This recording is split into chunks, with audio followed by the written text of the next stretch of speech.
The Israel-Hamas war is nearing its third month, and this week Gaza's telecommunications company once again announced a communications blackout. But there is another front in this war, and it's taking place on our screens worldwide. Fake or mislabeled content linked to the war has been viewed online millions of times.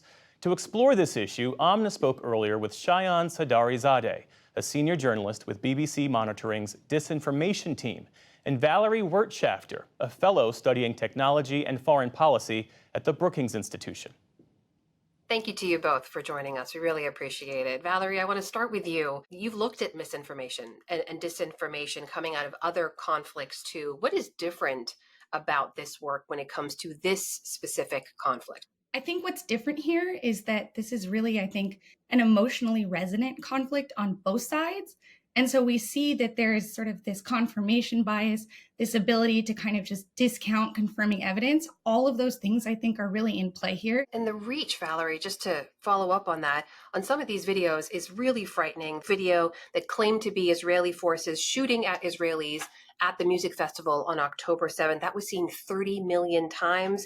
There was the fake claims about a 5-month-old Palestinian baby who was killed in an airstrike that people were claiming was a doll. That went viral. It was published in the Israeli press.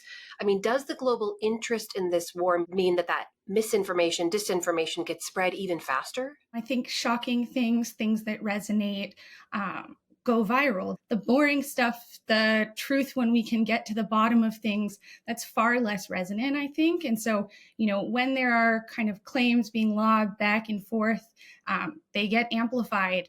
Shayan, you have the near impossible job of trying to verify some of these videos, to debunk the disinformation that's out there and verify what you can. We've seen in this war too, just images from other places, images from Syria, for example, being passed off as something that was unfolding in Gaza. How do you even begin to verify what's real and what's not? It's not an easy task because of the volume of content that is being posted and has been posted since this conflict began on the 7th of October.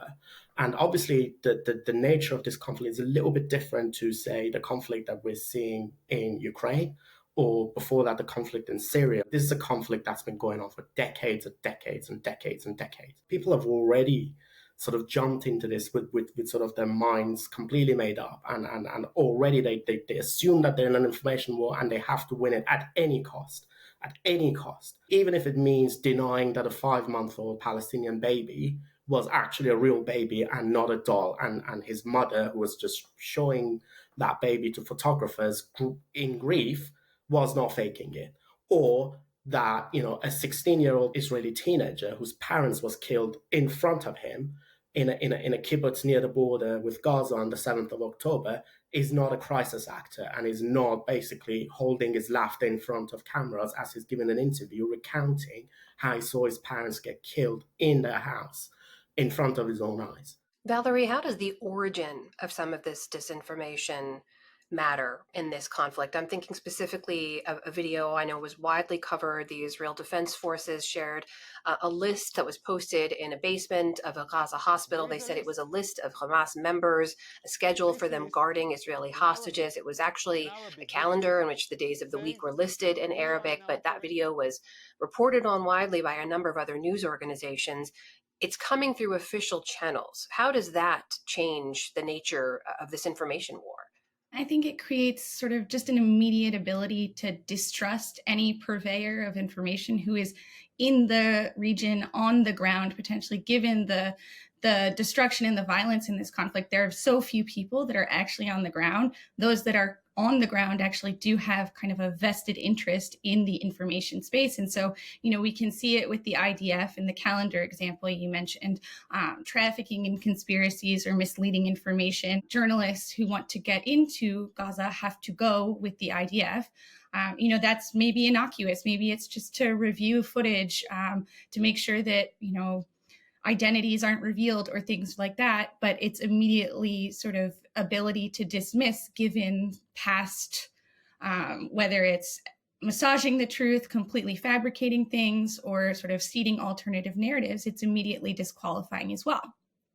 On the other side of the coin, of course, Hamas, I think, has long looked unfavorably on journalists. Why, from the Israeli perspective, or from those who sort of are sympathetic with the Israeli cause, why believe them now? And so I think that that's a really huge challenge. Valerie, what's the real world impact of this kind of disinformation spreading as widely and as quickly as it does?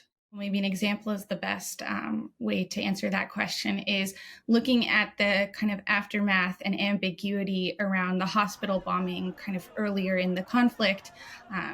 There was a knee-jerk reaction to kind of cover this event.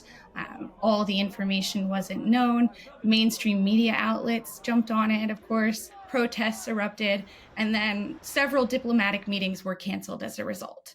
In this conflict, conversation and those types of high-level communications are so important, but it wasn't allowed to move forward simply because protests and sort of the unwillingness of governance to engage after that event. And the challenge, of course, with that event is that it was very unclear what happened. There was not a lot of on-the-ground reporting at all at the time. And then in the aftermath, more information was pieced together. Shayan, I've said before, this war is extremely online.